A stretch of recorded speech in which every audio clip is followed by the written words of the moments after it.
actually my mind, this to a point after I done the full activation in the maybe afternoon, there's a point like my body and my mind is conflicting each other. My body is like saying, oh, I'm cool, I'm awesome, I'm energetic. And my mind said, no, you've just experienced a lot of trauma, emotional things. And my body said, no, no, no. Yeah, yeah, we know that it's there. It's there. Maybe it's here, but not right now. I feel like comfortable. I'm too comfortable to relive or to dive into that hole. And that get me wondering how um, how how activation can influence, like you say, trauma, stresses, and maybe breaking up. Because after that day, it's not the ascending loop, but it's like up and down. So I drop down back a bit, but I just keep doing the zone one.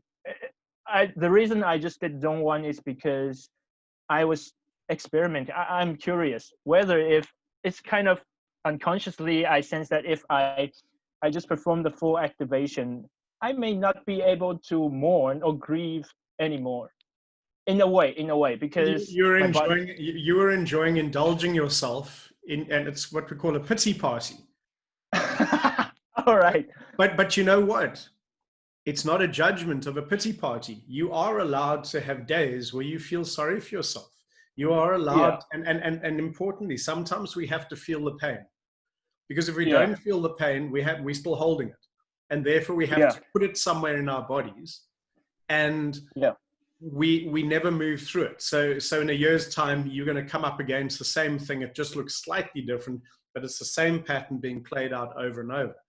And Yeah. so Yeah. giving ourselves time to feel. And so the idea with activation would actually be in those moments where we feel overwhelmed in the pain and the suffering, and we actually can bring a strength to our system. So that, and what came up when you were speaking was a line from a poem called Invitation. And the Mm-hmm. line says, I want to know if you can be with pain, mine or your own, and not move to hide it, fade it, or Yeah. fix it. So the idea Yeah. is, can you go, wow, that really hurts, and that's it, you know, Yeah. and be there with it, and observe it, and be mindful to it. And when you are that, this loses its power over you. So your body no Yeah. longer has to be afraid of the pain. And so that's often where we need to separate the emotional like fear and the actual what's actually painful. And often when we're working with someone under our thumb, if they really look like they're struggling and fighting, I will often just interrupt them and go, whoa, just hang on. Can you separate the emotional scary pain from the thing that's actually just pain? And the minute they can create that separation and look at the two, it's almost like suddenly go, oh, wow, yeah, that just hurts a little bit.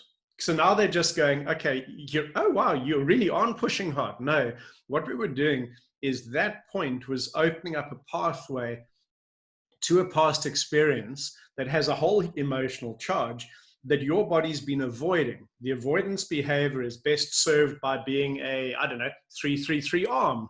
So you keep doing that so you don't have to deal with this.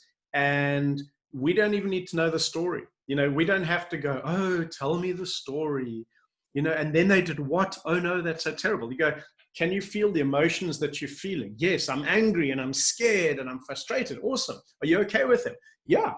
All right, cool. So let them go then. Because you could, but if you're like, no, they're overwhelming. Okay, the work's not done yet. You know, maybe I'm not the right person to be working with you if the work's not done, because I'm not a psychologist. But Mm-hmm. but the thing is, it's there in our system and our physiology and our mind and our body are Yeah. connected. They're the same thing.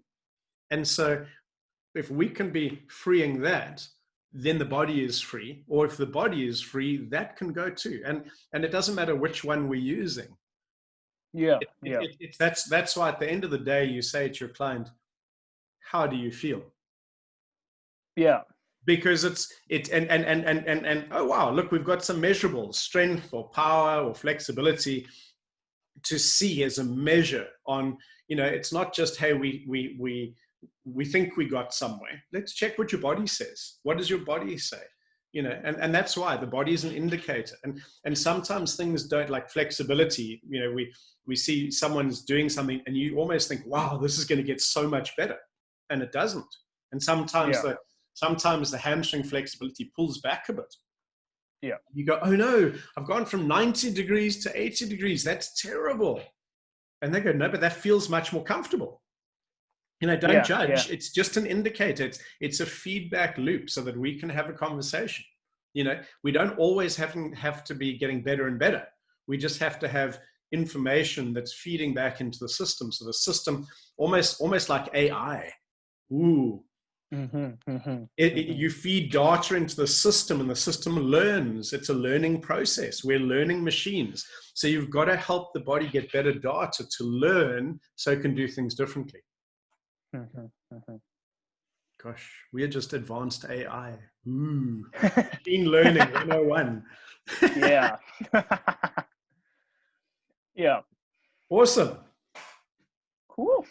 So thank you, Denny.